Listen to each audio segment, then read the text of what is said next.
Por ahí si Juani tiene que seguir con alguna clase, que dé primero, charlamos de esto si queda alguna duda y después quedamos un ratito. Yo después tengo que tomar acá examen de obstetricia, así que si me queda un tiempito libre estoy a disposición.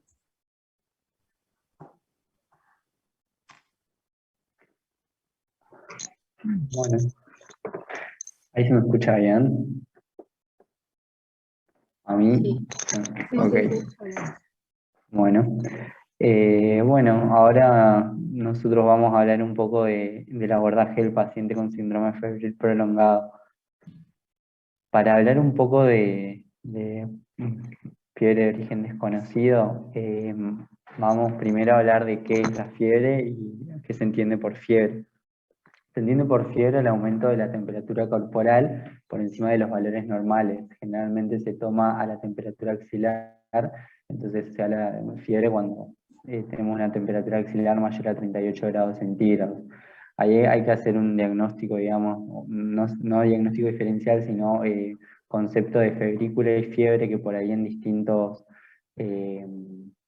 bibliografías está distinto, pero la mayoría de los autores, digamos, toma como febrícula al 37 a 38 grados y fiebre mayor a 38 grados.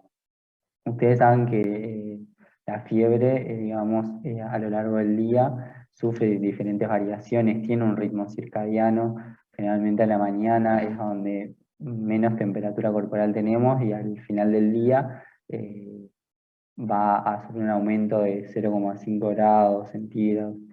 También la fiebre va a estar, la temperatura corporal, perdón, va a estar influenciada en las mujeres por el ciclo ovulatorio.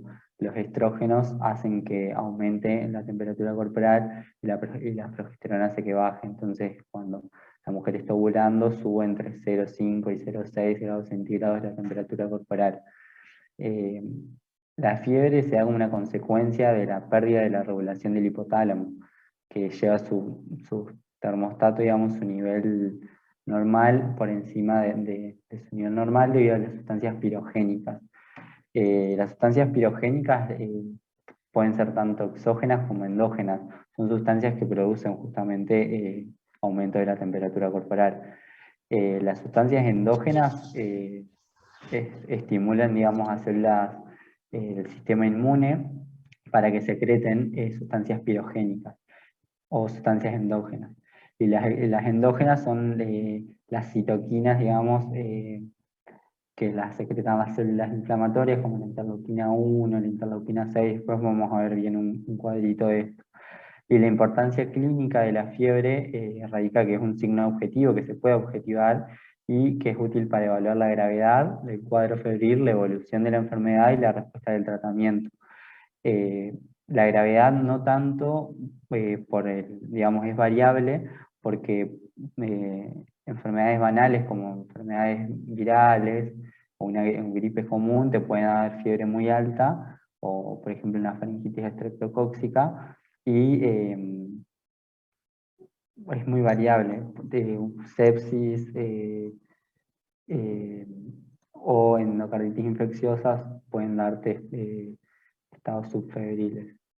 Bueno, y la respuesta al tratamiento es importante, le evaluamos a través de la fiebre, porque una neumonía que no cura o que no baja la temperatura el tercer cuarto día, sabemos que o puede ser por otro microorganismo que no le estemos cubriendo con el antibiótico, o que la neumonía en sí se haya complicado. Bueno, entonces hablando un poco de la fisiopatología, hablamos que la homeostasis corporal se consigue a través del centro termorregulador del hipotálamo. Es un equilibrio entre la producción de calor por el músculo y el hígado y la pérdida a través de la sudoración por la piel o el sistema respiratorio. ¿Qué pasa en una situación febril? La temperatura aumenta por encima del nivel habitual. Esto se hace a través de, por ejemplo, infecciones o toxinas microbianas o mediadores inflamatorios que desencadenan en los macrófagos o monocitos y células del endotelio que secreten estas sustancias pirogénicas. como la interleuquina 1, la interleuquina 6, el interferón o el factor de necrosis tumoral. Estas sustancias pirogénicas salen hacia la circulación sistémica, van a la barrera hematoencefálica y la traspasan, y a través de la prostaglandina E2 se produce el incremento del punto preestablecido de la termorregulación. Esto se hace a través de la conservación y la producción de calor. Conservamos calor, se produce la vasoconstricción periférica y producimos calor a través de los temblores que tiene el paciente cuando tiene fiebre, que serían los equivalentes febriles. Todo esto va a llevar obviamente a la expresión clínica de la fiebre. Bueno, el estado febril en sí va a sobrecargar tanto el sistema cardiorrespiratorio como hormonal y metabólico. Tenemos que se va a producir una redistribución sanguínea, vasoconstricción periférica, va a disminuir la sudoración, aumenta la presión arterial, va a haber taquicardia, taquipnea, piloerección, todo esto para producir calor y disminuir la pérdida de calor. En los cambios, digamos, endocrinometabólicos que se producen, va a haber un aumento de los corticoides, un aumento de la aldosterona y una disminución de la vasopresina. A nivel sistémico, o los síntomas sistémicos de la fiebre, vamos a tener escalofríos, anorexia, astenia, somnolencia, temblor, pero toda esta sobrecarga que se produce en estos sistemas va a traer también beneficios, porque aumenta la quimiotaxis y también aumenta la actividad de las células inflamatorias. Bueno, para clasificar un poco la fiebre, la podemos clasificar según su duración en aguda, que va a ser menor a 15 días, y prolongada más de 15 días. Y según su origen, que tenemos un origen conocido, cuando tiene un foco probable, digamos, la fiebre, o desconocido si no tenemos foco. Ya vamos a hablar un poco más de la definición de fiebre de origen desconocido. Bueno, acá puse esto porque a veces en algunas patologías se hacen estas curvas térmicas o estos patrones febriles, entonces según el patrón te pueden dar diferentes patologías. Un patrón intermitente es que las elevaciones, digamos, retornan a sus valores normales. Estos pueden ser, por ejemplo, unos abscesos bacterianos. Continua o sostenida, que la temperatura no disminuye, sino que se sostiene, por ejemplo en una neumonía neumocóxica, y remitente, que durante su evolución nunca alcanza los valores normales, y que esto va a ser la mayoría de las afectaciones que cursan con fiebre.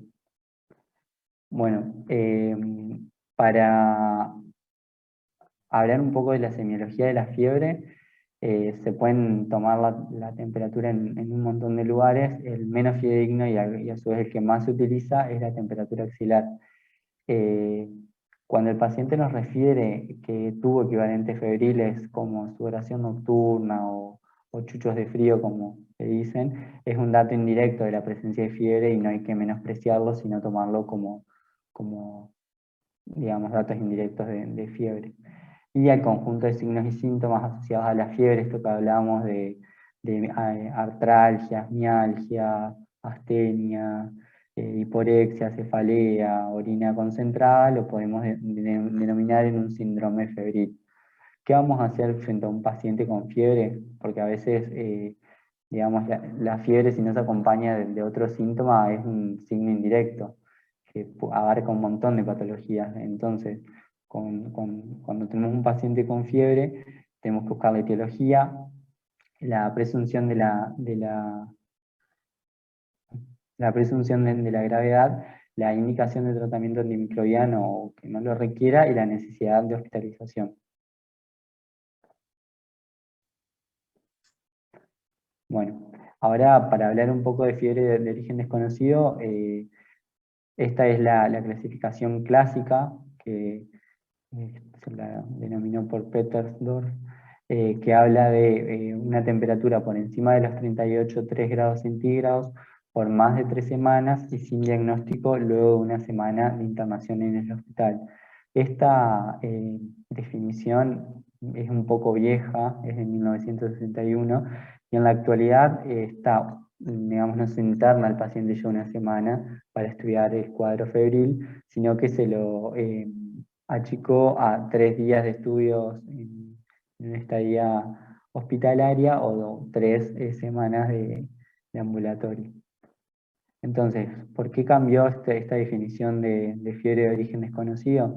Porque tenemos tratamientos ambulatorios y las evaluaciones ambulatorias, tenemos nuevas metodologías de diagnóstico, se incrementó el número de pacientes inmunocomprometidos debido a trasplante de órganos o tratamientos oncológicos más agresivos, la aparición de enfermedades que comprometen el sistema inmune, como la infección del HIV y SIDA, nuevos agentes infecciosos resistentes y el resurgimiento de nuevas infecciones con nuevas características clínicas, como tuberculosis multiresistentes y micobacterias atípicas. Entonces, ¿cómo la podemos clasificar en la actualidad? Hay distintas categorías de pacientes con distintas causas, con diferente metodología de estudio, diferente manejo y diferente pronóstico. Como la clasificación, digamos, clásica de fiebre de origen desconocido, la vamos a clasificar en FOD clásica, en FOD nosocomial, que es un paciente que presenta fiebre cuando está más de una semana internado. Se cree que el 50% de la fiebre de origen desconocido en un paciente que está internado es de origen infeccioso, un 25% de origen no infeccioso y otro 25% que no se llega a la etiología. Bueno, después tenemos la fiebre de origen desconocido en un paciente neutropénico, que es una urgencia infectológica, que me parece que hablaron un poco con la doctora Gambino, y FOD en el paciente HIV. La más frecuente y la que vamos a hablar un poco ahora es la FOD clásica, digamos. Que dentro de la FOD clásica hay distintos grupos etiológicos, que son los infecciosos, que es el más frecuente, un 30%, las enfermedades del tejido conectivo y las vasculitis, un 10 o un 15%, las neoplasias misceláneas y las sin diagnóstico. Bueno, en un estudio que hicieron en el New England, a través de los años, se ve desde 1961 hasta el 2017, se ve que va disminuyendo las causas infecciosas de fiebre de origen desconocido y va aumentando las causas de origen indeterminado o sin diagnóstico. Bueno, dentro de las causas, acá tenemos las causas de origen desconocido. Las infecciosas también se pueden clasificar en localizadas y generalizadas. Las localizadas siempre pensar en endocarditis o infecciones intraabdominales como abscesos subfrénicos, pueden darte fiebre de origen desconocido. También, bueno, prostatitis, osteomielitis, y dentro de las generalizadas podemos hablar de bacterianas como brucelosis, que hablamos un poco en la primera charla ya, por micobacterias como tuberculosis, o por virus como citomegalovirus o virus de Epstein-Barr. También es frecuente por parásitos como la triquinosis, que también un poco hablamos de lo que era la historia clínica epidemiológica y pensarlo dependiendo de los datos que recabemos en la historia clínica, según los datos epidemiológicos. Bueno, neoplásicas, más que nada las leucemias y los linfomas te van a dar fiebre de origen desconocido, más que los tumores sólidos, y enfermedades del tejido conectivo, como bueno, tenemos enfermedades reumatológicas como las vasculitis de las células gigantes, otro tipo de vasculitis. Y dentro de las misceláneas es muy importante acá las enfermedades inflamatorias intestinales que pueden cursar con fiebre de origen desconocido, y la sarcoidosis también, o también fiebre por fármacos. Bueno, dentro de la evaluación de la FOD clásica, tenemos que pensar si realmente estamos frente a una fiebre de origen desconocido o a un paciente mal explorado. Entonces, la búsqueda empieza y se basa siempre en el interrogatorio con la historia clínica completa y el examen físico exhaustivo. Vamos a dividir el estudio del paciente con fiebre de origen desconocido en 3 etapas, como grandes. En la primera etapa diagnóstica nos vamos a basar en la anamnesis y en la historia clínica y en el examen físico.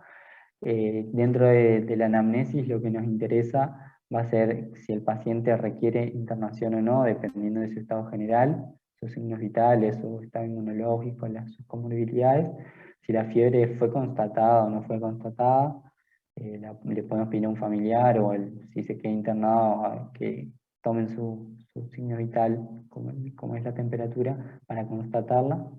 ¿Desde hace cuándo tiene fiebre? Tiene fiebre de hace una semana, un día o 2 meses de fiebre. Eso nos va a dar diferentes etiologías. ¿Cómo es el comportamiento de la fiebre? Que hablamos de los patrones de la fiebre. Yo no vi nunca en el hospital que hayan hecho esto de los patrones de la fiebre, pero sé que en algunas patologías que cursan con fiebre prolongada se hace. Si hay datos que sugieren, digamos, un foco, por ejemplo, tos con expectoración, un síndrome miccional, que haya una diarrea con dolor abdominal, cefalea, alguna lesión en piel, etc. Y antecedentes clínicos como infecciones previas, si el paciente está inmunodeprimido porque está tomando corticoides altas dosis crónico, si está esplenectomizado, si tuvo una hospitalización reciente, si tuvo un proceso dental o manipulaciones dentales recientes, si tiene defectos de barrera, ya sea úlceras o heridas cutáneas, si ha sido instrumentalizado, si tuvo una obstrucción de la vía anatómica, tiene prótesis o catéteres y si tiene enfermedades crónicas que pueden reagudizarse. Dentro de la historia clínica debemos registrar la edad y el sexo para ver las probables patologías. En mujeres jóvenes vamos a pensar más en una colagenopatía, en ancianos las neoplasias son las más frecuentes y en los niños y en los adultos jóvenes predominan las infecciones. La ocupación, porque va a estar relacionada con microorganismos o con sustancias nocivas, ya hablamos un poco en historia clínica infectológica. Los hábitos, como los tóxicos, el consumo de alcohol, tabaco, factores de riesgo para transmisión sexual, que tenga múltiples parejas sexuales, que haya cambiado la pareja en los últimos 6 meses. Estuvimos hablando un poco también en el taller de ITS de esto. Antecedentes patológicos personales de patologías neoplásicas o no neoplásicas, antecedentes patológicos familiares, como por ejemplo el cáncer de mama en familiar de primer grado, en una paciente que presenta una fiebre de origen desconocido, nos puede hacer pensar. Consumo de fármacos como corticoides por un tiempo prolongado, inmunodeprime al paciente. Patologías de alta prevalencia regional, en nuestro medio tenemos que pensar en tuberculosis, preguntar por contactos estrechos con algún paciente tosedor crónico, dengue. Viajes, si tuvo viajes recientes a zonas endémicas también de patologías prevalentes. Y contacto con vectores como es la leptospirosis, la vinchuca, tenemos quindares también.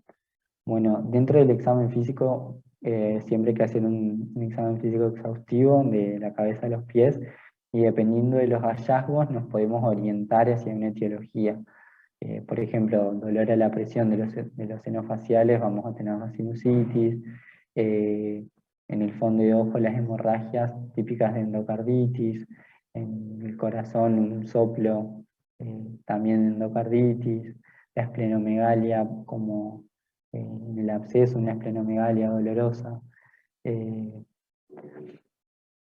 Bueno, después tenemos, por ejemplo, en el tacto rectal, el dolor, pueden ser un absceso, una prostatitis. En el periné podemos tener abombamiento, dolor, eritema o una fístula. Nos puede hablar de un absceso que ya se fistulizó. En los genitales podemos encontrar un flujo patológico, nódulos, úlceras. Bueno, piel y faneras también podemos encontrar petequias, exantemas y eso. Dentro de los estudios complementarios, en esta etapa no hay consenso sobre cuáles estudios complementarios se tienen que pedir, sino que se evalúa en cada paciente en particular. Como sugerencias, es que el laboratorio general no hace el diagnóstico, pero nos orienta en pacientes sin síntomas, por ejemplo urinarios, con orina con seguimiento normal, no es útil la realización de un urocultivo. También ocurre esto con el coprocultivo o bacteriología de esputo en pacientes asintomáticos, entonces siempre hay que individualizarlo según el paciente y sus síntomas. La punción lumbar para el líquido cefalorraquídeo para cultivo no se realiza de forma rutinaria, excepto que tenga síntomas meningios. Y es habitual indicar la radiografía de tórax inicial, porque en el transcurso del tiempo pueden aparecer hallazgos radiológicos compatibles con neumonía. Entonces, dentro de los exámenes complementarios en el primer escalón, siempre vamos a pedir un hemograma nos podemos encontrar leucocitosis con neutrofilia, eritrosedimentación, examen de orina y sedimento, hepatograma, función renal, glucemia, y dentro de las imágenes podemos también pedir radiografía de tórax y eco abdominal, siempre individualizado al paciente que tengamos. En un primer escalón o en un primer momento también se pueden pedir serologías para HIV, monotest para citomegalovirus, y bueno, buscar también anticuerpos para patologías reumatológicas como artritis reumatoidea, lupus, y sospechamos de estas patologías.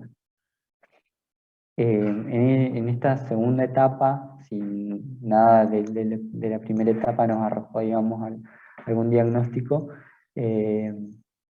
vamos a tener que realizar una nueva anamnesis y un examen físico, nuevos exámenes de laboratorio, una bioquímica, digamos, a nivel general, ya dijimos hemograma, eritrosedimentación, orina completa, glucemia, demás, nuevos hemocultivos si es necesario, estudios parasitológicos, reconsiderar serologías o patologías reumatológicas si no se habían pedido anteriormente, función tiroidea, estudios contrastados como tránsito intestinal, colon por enema, buscando cáncer, que nos puedan hacer fiebre de origen desconocido, radiografías de senos paranasales, radiografías de articulaciones, buscando osteomielitis, tomografía de tórax, abdomen y pelvis, si las tenemos accesibles, podemos pedirlo, ecocardiograma y doppler venoso, siempre individualizarlo y aplicarlo según el paciente que tengamos enfrente y los síntomas que nos arrojan. En la tercera etapa diagnóstica, en esta etapa vamos a realizar estudios masivos como biopsias y endoscopías. Entonces, bueno, endoscopías digestivas, broncofibroscopía, función de médula ósea, función hepática, biopsia pleural, biopsia renal, función lumbar, demás, función de un ganglio. En la fiebre de origen desconocido no se realizan pruebas terapéuticas con antibióticos de amplio espectro, AINES, corticoides o tuberculostáticos. No se realizan. Y bueno, nada, como conclusiones, la metodología diagnóstica debe basarse siempre en una historia clínica completa y un criterioso uso de los exámenes complementarios, búsquedas claves orientadoras que guíen la metodología a aplicar los exámenes complementarios. Es esto que hablábamos de escalonar las pruebas terapéuticas y los exámenes complementarios, y si no se encuentra la causa, siempre reevaluar con una historia clínica exhaustiva y un examen físico minucioso. Eso sería todo.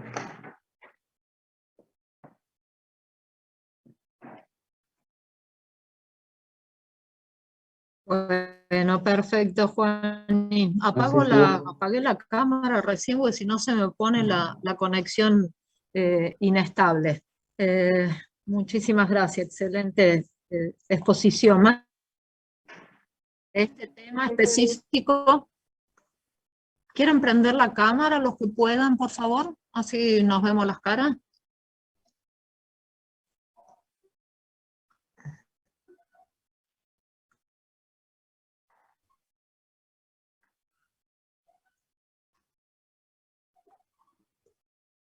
No sé si habían visto alguna vez este tema, si es la primera vez que lo mencionan o lo habían visto previamente.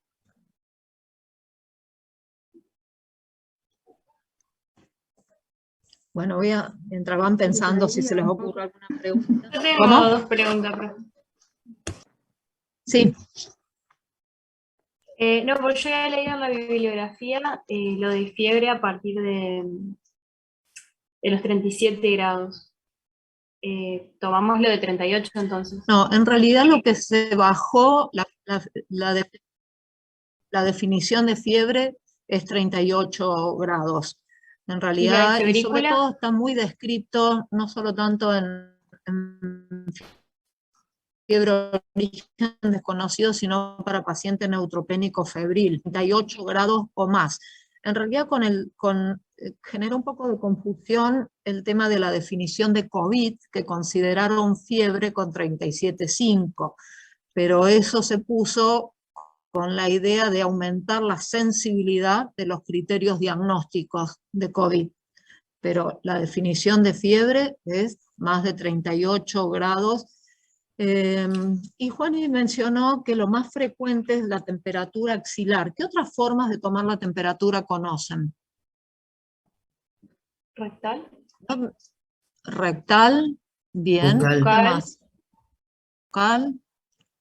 Del oído, Del oído, pediátrico. Oído. El tema es que para el oído uno necesita un termómetro de oído, pero es un poco muy fidedigna la temperatura timpánica. ¿Y después alguna otra forma? Bueno, hay alguna forma, algunos termómetros esofágicos, pero son más por ahí de uso en algunas unidades de cuidados críticos, ¿no? Uno usa generalmente la temperatura axilar y piensen que puede haber una diferencia de 0,5, 0,6 grados entre la temperatura rectal y la temperatura axilar. Eso es para tenerlo en cuenta. ¿Por qué no lo tomamos en general, si es más fidedigna las otras localizaciones para tomar temperatura? Y el termómetro timpánico, si uno no lo dispone, sería lo ideal. Nosotros no lo disponemos en el hospital. Y para temperatura bucal y rectal, el tema es que generalmente en los office de enfermería tenemos un solo termómetro. Y la verdad que es más fácil axilar y hacerle una desinfección rápida que si fuera bucal o rectal con todas las pacientes que tenemos con internaciones prolongadas, posibilidad de que estén colonizados en la microbiota con gérmenes multiresistentes, entonces habitual. Ahora, si el paciente tuviera un termómetro para él solo, generalmente es mucho más fidedigna las otras temperaturas. La axilar es la menos fidedigna, como dijo varias localizaciones anatómicas para tomar temperatura, y la que más se usa habitualmente no es la más fidedigna, ¿sí? La rectal es mucho más fidedigna y uno tiene una diferencia con la axilar de 0,5 a 0,6 grados centígrados. ¿Tenías alguna otra pregunta, Carolina? Dijiste dos. Sí, entonces febrícula lo consideramos de 37 a 38. Porque yo tenía que es hasta 37,5 febrícula.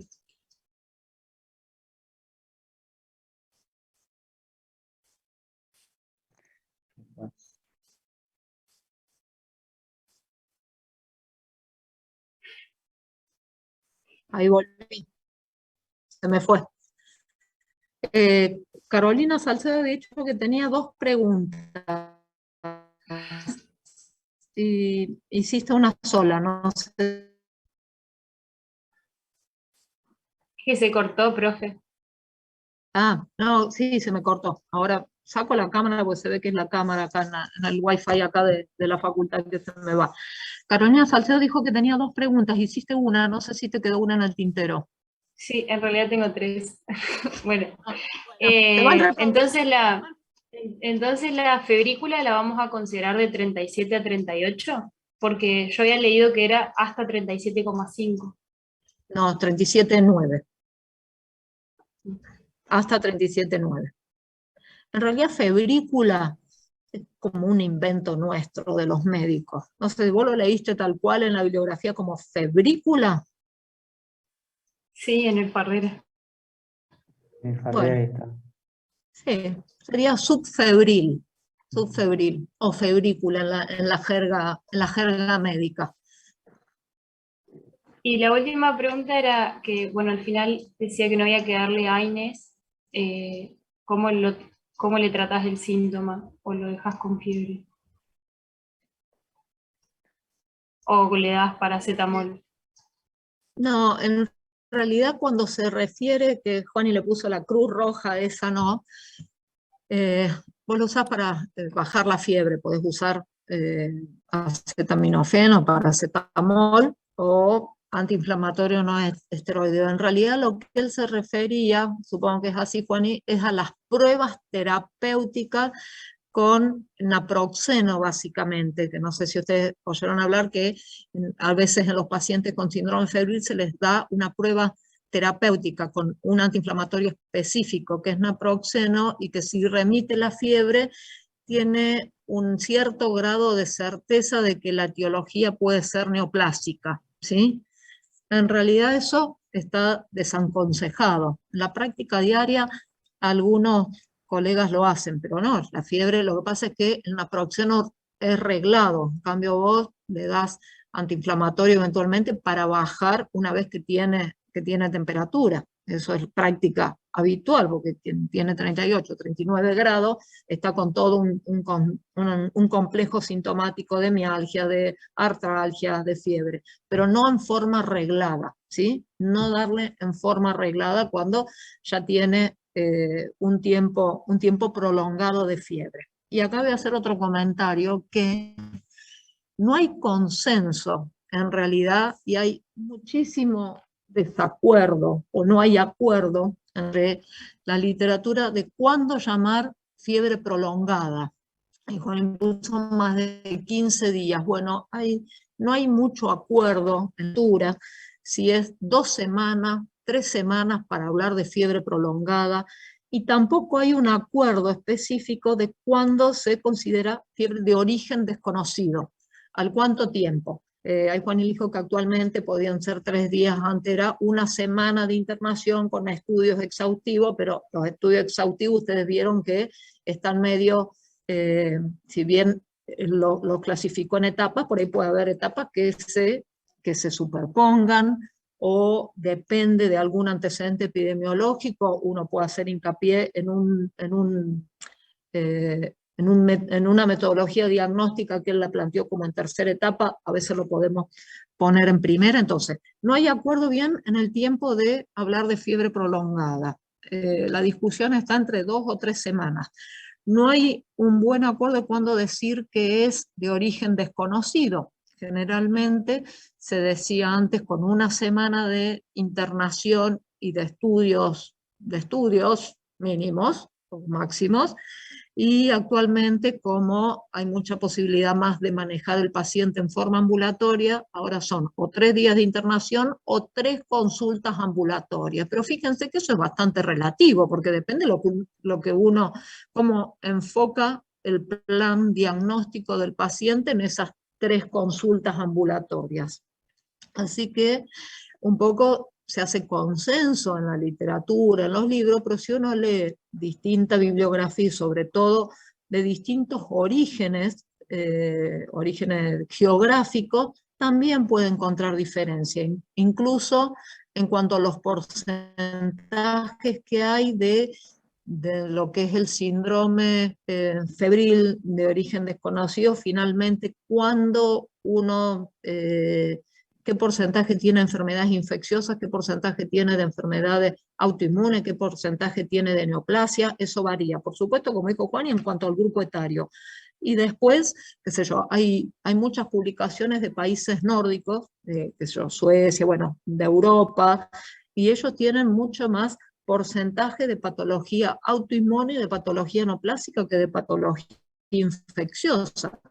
Pero igual que Japón, igual que algunos centros más desarrollados. Ahora, si hablamos de países en su desarrollo, y en general el porcentaje que predomina siempre es de patología infecciosa. O sea que es bastante relativo definir qué porcentaje es infeccioso, porque depende del grupo etario, depende de también antecedentes epidemiológicos, depende del área geográfica de donde es o los pacientes, y hasta incluso, así como Juan dijo que había un abordaje, de fiebre de origen desconocido en pacientes inmunocompetentes, en pacientes inmunocomprometidos, en el HIV, obviamente cuando uno dice HIV está hablando de un HIV SIDA con poco CD4, ¿no? Porque si tiene bueno CD4 se asemeja al del paciente no inmunocompetente. Habló también de fiebre de origen desconocido intrahospitalario. Hay algunas publicaciones que agregan a estos 4 que él mencionó la FOD en viajeros como una entidad aparte. Y obviamente que va a depender de dónde viajó. Si viajó al sudeste asiático, si viajó a zona de malaria, si se fue al Parque Kruger en Sudáfrica, depende de dónde viajó, ¿no? Pero ya algunos lo clasifican como una entidad aparte, FOD en viajero. Y dentro del viajero, obviamente, depende del destino del viajero, ¿sí? A ver qué más anoté por ahí para hacer algún comentario. Bueno, ¿alguien quiere preguntar algo mientras me voy fijando acá? Patrones de fiebre. Bueno, ya que nadie dice nada. Juani dijo que no vio en el hospital que hagamos patrones de fiebre. Y sí, es una realidad. Pero a veces es muy útil. ¿Para qué es útil? ¿En qué patologías nos puede servir el patrón de fiebre o que está bien jerarquizado el patrón de fiebre? Por ejemplo, en malaria o paludismo, que es lo mismo. Ustedes saben que hay varios Plasmodium, el falciparum, bueno, hay varios, y cada uno de los paludismos que pueden ser distintos, depende del área geográfica, no es el mismo Plasmodium, el mismo agente etiológico de Plasmodium o malaria, es lo mismo, por las dudas si alguno no lo tiene presente, que te pueden dar una fiebre cuaternaria, otro una fiebre terciaria, o sea, picos de fiebre terribles cada 4 días, o cada 3 días, o cada 2 días, y eso varía porque en su fisiopatología, este parásito lo que hace es hemólisis, rompe glóbulos rojos. Entonces, cuando hacen los periodos de hemólisis, que depende del ciclo evolutivo del parásito, va a tener la fiebre. Y entre esa fiebre, el paciente permanece afebril. Esa es una patología en la que se jerarquiza el patrón de fiebre.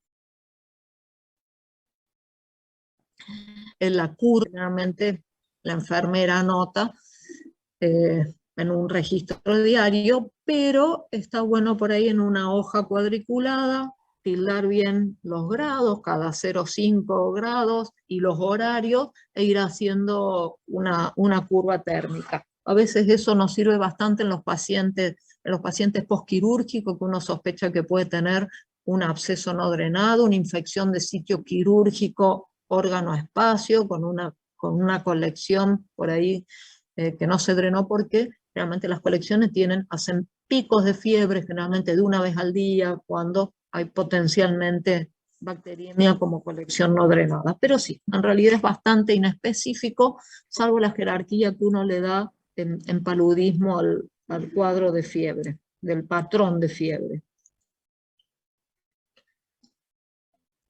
Bien. A nadie se le ocurre ninguna pregunta, si no yo sigo haciendo comentarios. ¿De otros temas, profe? Una Bueno, pregunta, una- profe, pero de cifras. ¿Cómo? No escuché, perdón. ¿Para qué apago? Decime. Yo tengo preguntas, pero de otros temas. Y Caro también. Dale, las escucho. Ah, no de este tema. Ajá, Ah, bueno, pero entonces voy a seguir haciendo unos comentarios. ¿Me escuchan ok. bien si prendo la cámara o se corta?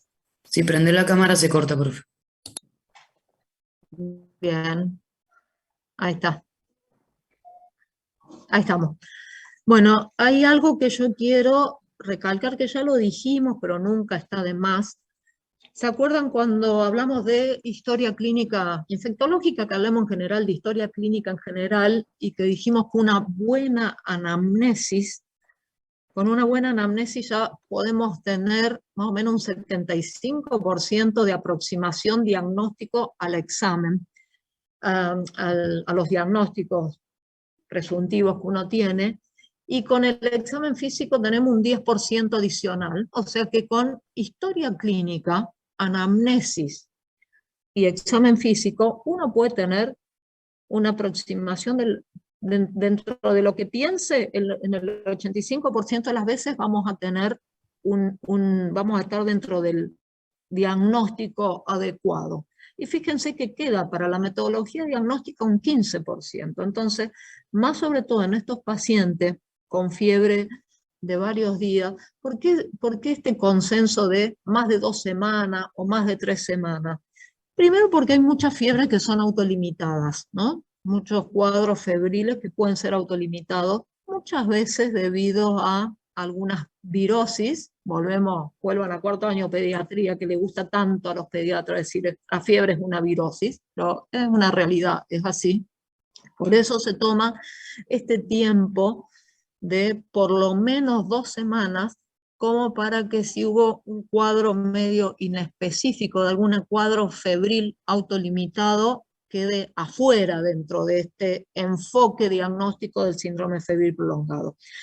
Entonces, es sumamente importante que uno tenga una buena anamnesis y sobre todo con lo detectivesco de la epidemiología. Y Juan lo dijo muy bien, los viajes, factores de riesgo para enfermedad de transmisión sexual, actividad laboral, antecedente alimentario, bueno, todo lo que uno pueda recoger por ahí, o contacto con animales, actividad, si es veterinario, si trabaja con vacas, si tiene algún otro miembro de la familia con alguna patología similar, no solo desde el punto de vista infectológico. Juan también les dijo de por ahí las mayores posibilidades de patología neoplásica en determinadas neoplasias con un familiar directo, con antecedente de un cáncer de colon, por ejemplo, de mama, etc.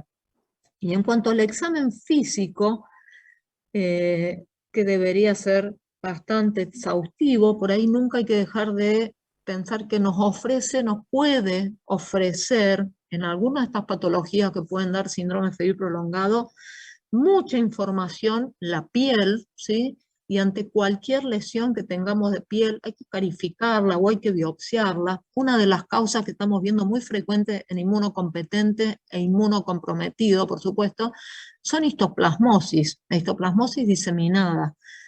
Que las histoplasmosis diseminadas muchas veces tienen lesiones en piel y hacemos el diagnóstico básicamente por hacer una escarificación en una lesión de piel media costrosa, etc. Entonces, la piel hay que ser muy exhaustivo, hay que desvestirlo al paciente, hay que buscarle en todos lados si tiene alguna lesión, ya sea signos de embolización periférica, úlcera, nódulo, si tiene un eritema nodoso, etc. Ganglios, ¿sí? No nos olvidemos que dentro de los oncopacientes, las causas oncohematológicas de fiebre, las causas oncológicas de fiebre, lo oncohematológico es muy frecuente.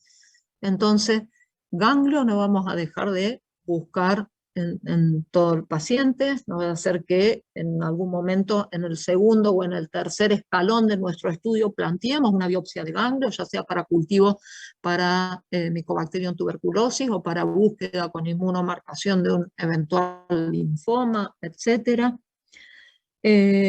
Las comidas, no vamos a dejar de revisar las mucosas, las articulaciones, ser muy exhaustivo también con si el paciente tiene presente alguna prótesis articular o alguna prótesis vascular, porque muchas veces pueden ser oligosintomáticos y por ahí dar fiebre, a lo mejor pacientes si son para la diálisis, o pacientes que hayan tenido en otra oportunidad una prótesis traumatológica, etc. Entonces, reforzar en estos pacientes el examen físico y el interrogatorio.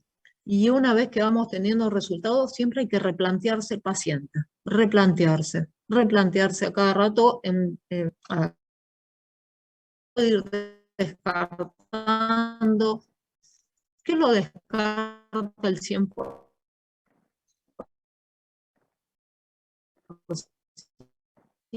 Profe, no se está escuchando nada. Lo hacen menos pacientes que eso por ahí uno tiene. Los pacientes que tienen eosinofilia, ¿no? Eosinofilia que a veces en qué vemos eosinofilia por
acá estoy de vuelta. ¿Me escuchan? Sí, ahora sí. Bueno, no sé, me parece que de eosinofilia por ahí. Ya desde antes se había empezado a cortar. Bueno, una de las cosas que les quería decir que en el hemograma no solo la leucocitosis, la neutrofilia, sino los pacientes con leucopenia, con neutropenia, o sea, porque otro lado, no es solo el estudio del paciente, a veces si es neutropénico y está con fiebre, como hablamos recién, puede ser una urgencia infectológica, entonces es muy importante el hemograma. Otra cosa para valorar del hemograma es la eosinofilia, ¿sí? No nos olvidemos que estamos en área endémica de algunos parasitosis como Strongyloides stercoralis, si bien es más frecuente que produzca patología en el inmunocomprometido, puede producir bacteriemias transitorias porque pasa por la mucosa intestinal y el mismo parásito arrastra bacterias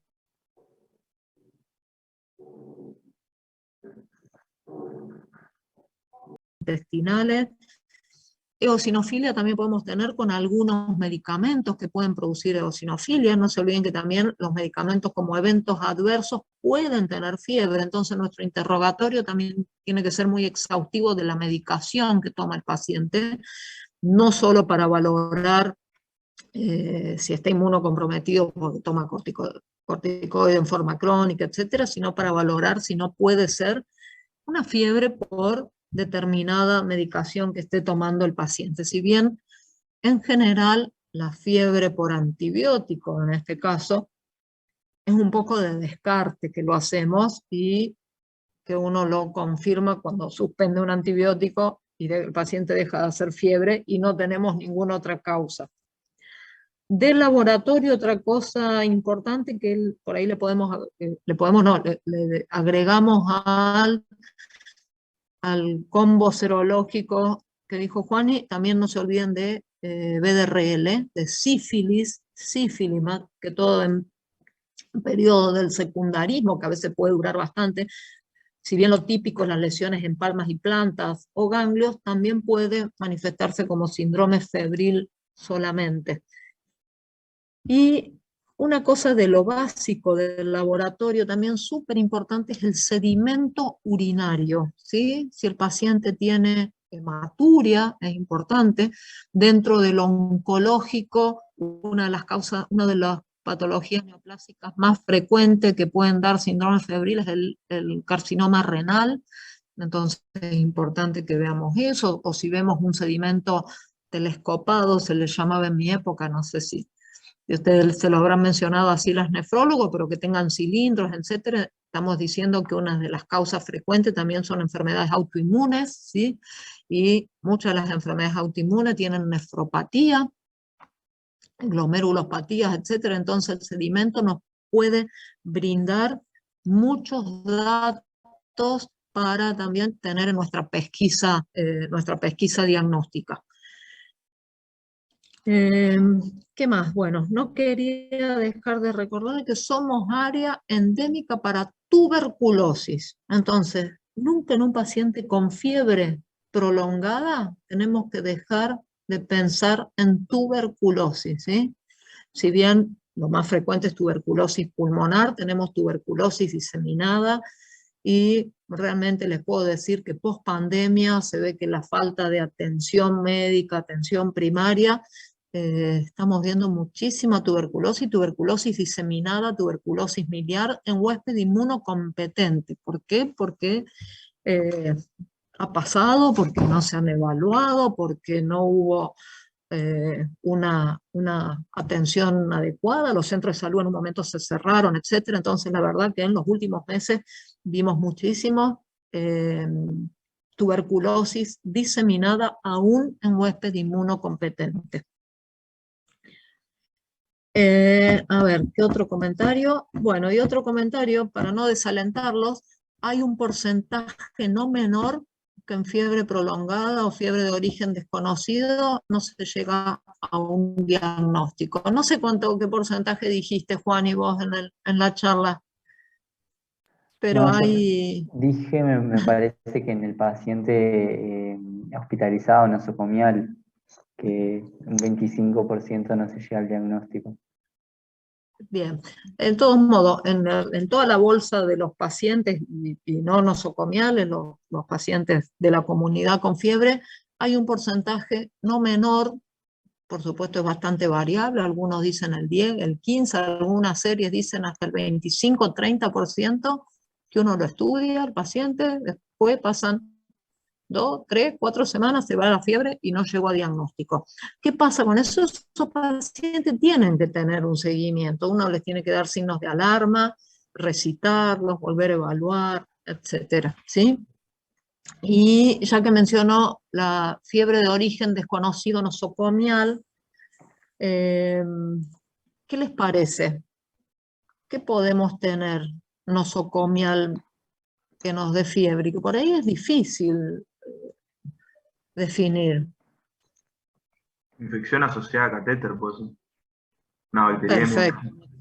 Infección asociada, todas las infecciones asociadas a procedimientos en el hospital, a catéter, como dijo Mateo, a sonda vesical, a sinusitis por uso prolongado de sonda nasogástrica, ¿sí?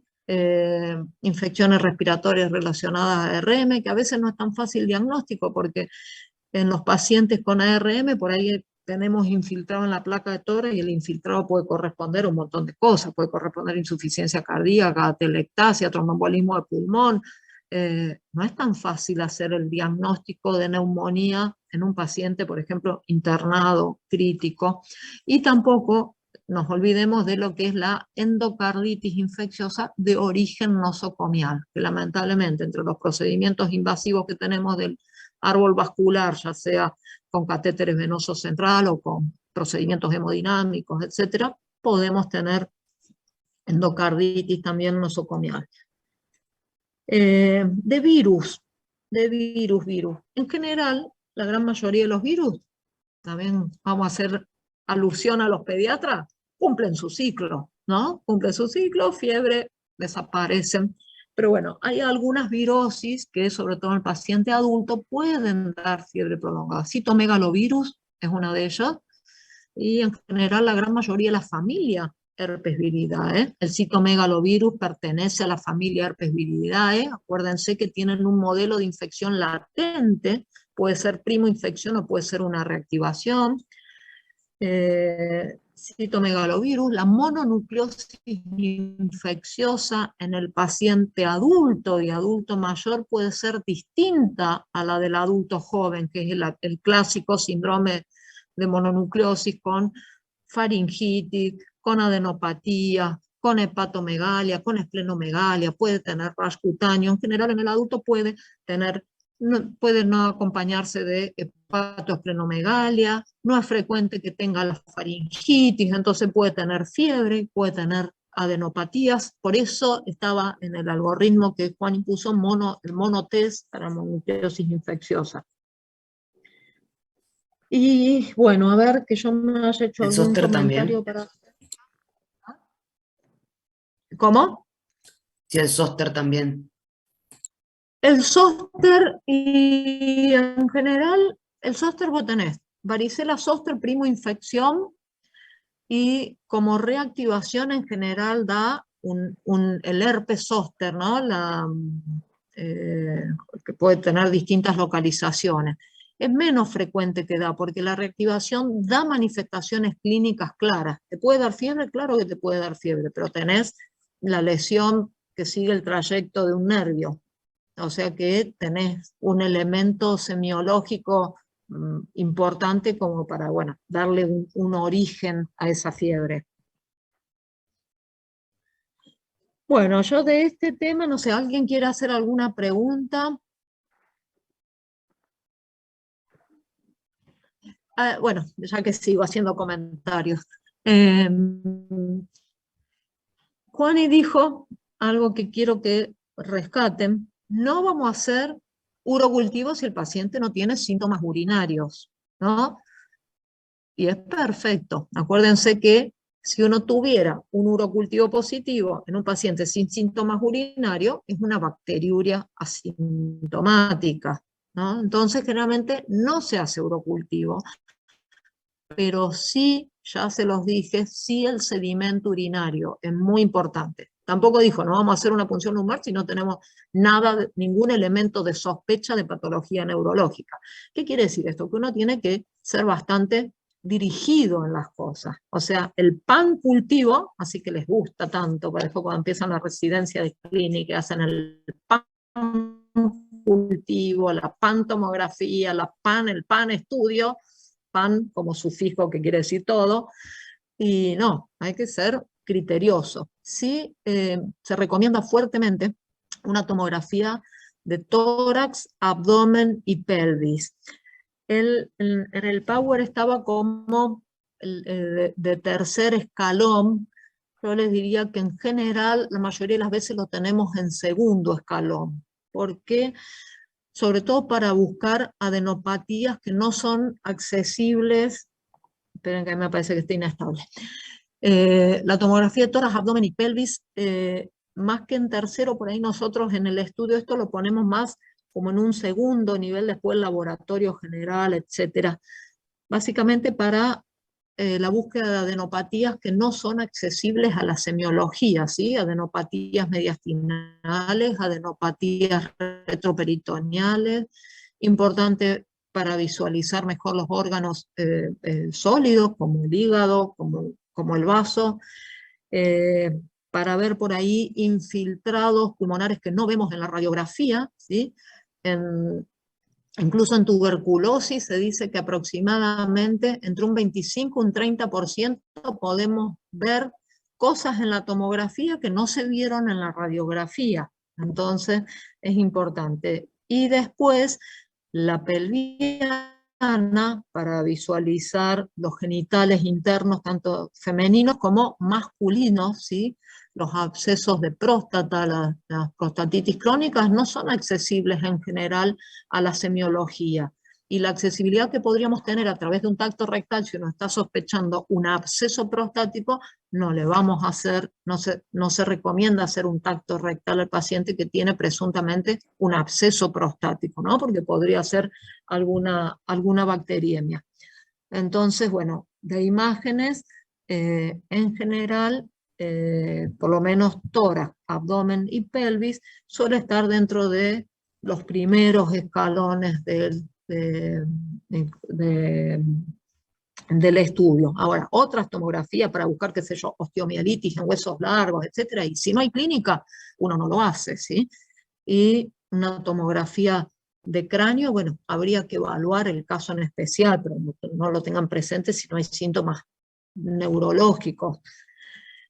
Y finalmente, hay algunos estudios, dentro de todo bastantes nuevos, que en los pacientes que no tenemos nada, lo interrogamos, lo reinterrogamos, lo examinamos, lo volvemos a examinar, ya agotamos nuestros escalones de metodología diagnóstica, y muchas veces un elemento también que puede ser de ayuda puede ser una tomografía con emisión de positrones, ¿sí? Un PET. Eso puede ser de ayuda, lo hemos usado nosotros, no demasiado, pero por ejemplo en pacientes que a lo mejor tienen síndrome febril prolongado y tienen, así recordándome en los últimos años que hemos pedido este estudio, en pacientes que a lo mejor tienen marcapasos, o que tienen cardiodesfibriladores, o sea que tienen un dispositivo cardíaco y que los hemocultivos son negativos, el ecocardiograma transesofágico es negativo, no vemos vegetaciones, etcétera, pero el paciente sigue con fiebre y se va desmejorando y es hiporéxico, etcétera, puede ser de utilidad. No solo si tiene el dispositivo, fuera del dispositivo también. Yo lo estoy comentando ahora en lo que lo hemos usado en el último tiempo en el hospital, en esos pacientes que tienen además algún elemento protésico. Juan, ¿y vos querés hacer un comentario? No, lo que me estaba acordando que me olvidé decir es en poblaciones especiales, por ejemplo, en pacientes geriátricos, que la fiebre no puede, digamos, aparecer, y si no el paciente debuta con un síndrome geriátrico, incontinencia, caída, síndrome confusional, eso para agregar. Síndrome confusional. Sí, sí. El síndrome confusional en el paciente adulto hay que estar muy atento. Bueno, no sé, ¿lo vieron algo de eso con ¿cómo es? La doctora Miriam Brown, que ve en geriatría? ¿O todavía no pasaron por ahí? No, sí lo vimos. Bien. Bueno, ¿alguien quiere hacer alguna consulta de este tema específico?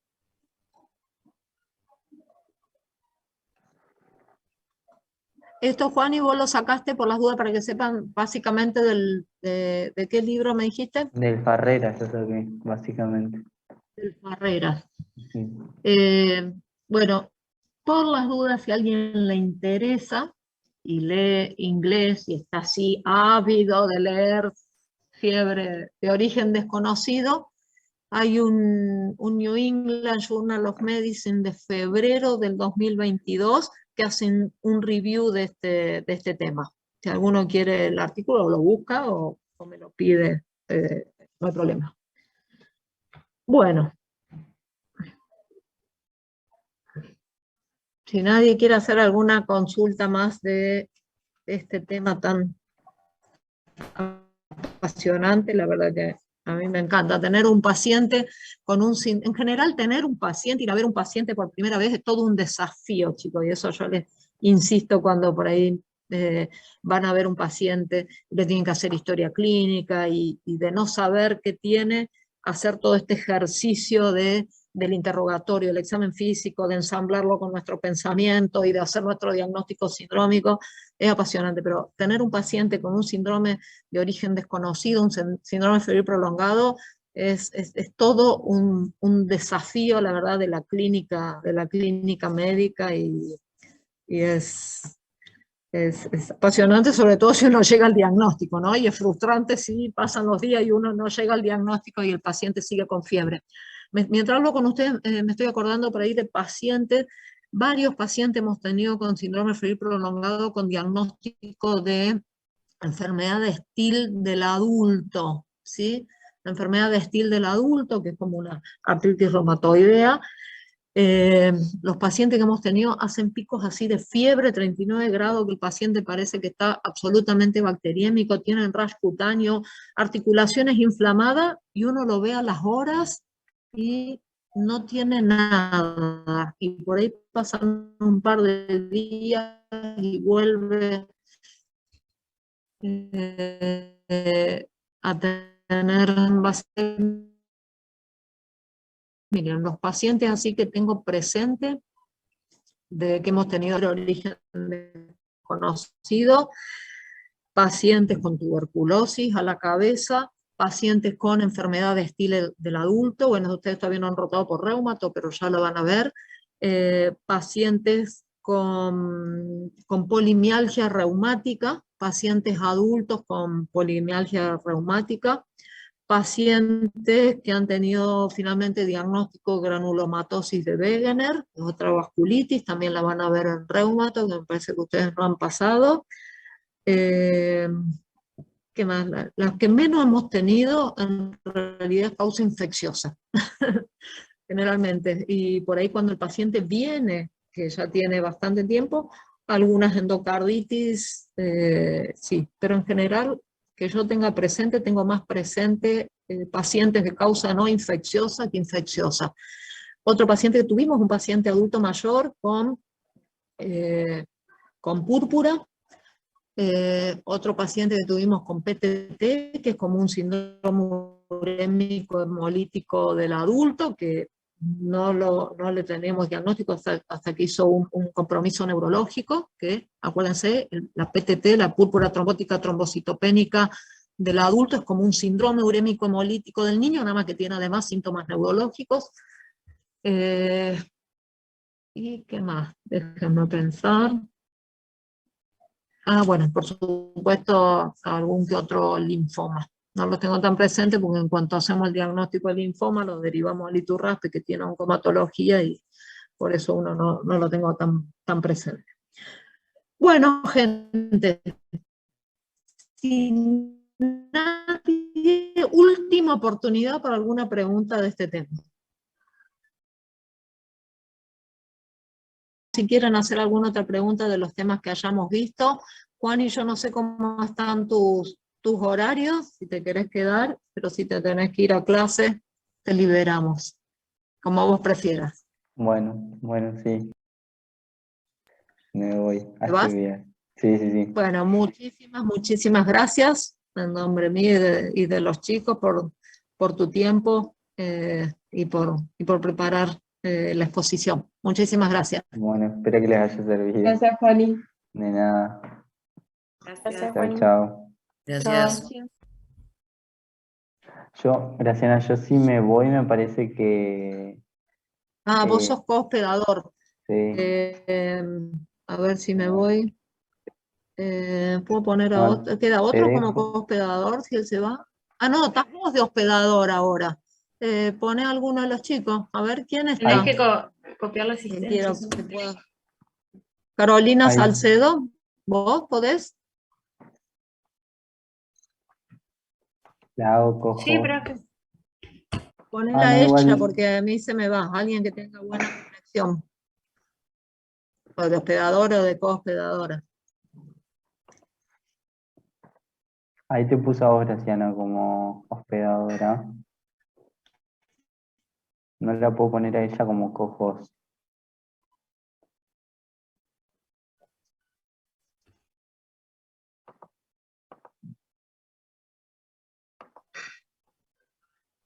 Ahí está, quedó ella por las dudas como hospedadora. Quedó Graciana. Bueno, chicos, nos vemos. Espero que les haya servido. Chao, gracias. ¿Podés o no? Te puse a vos, Graciana. Creo que vos después tenés que ponerla a ella como, Bueno, si no como me parece co-host. que si yo me... Bueno, mientras Juan iba pasando,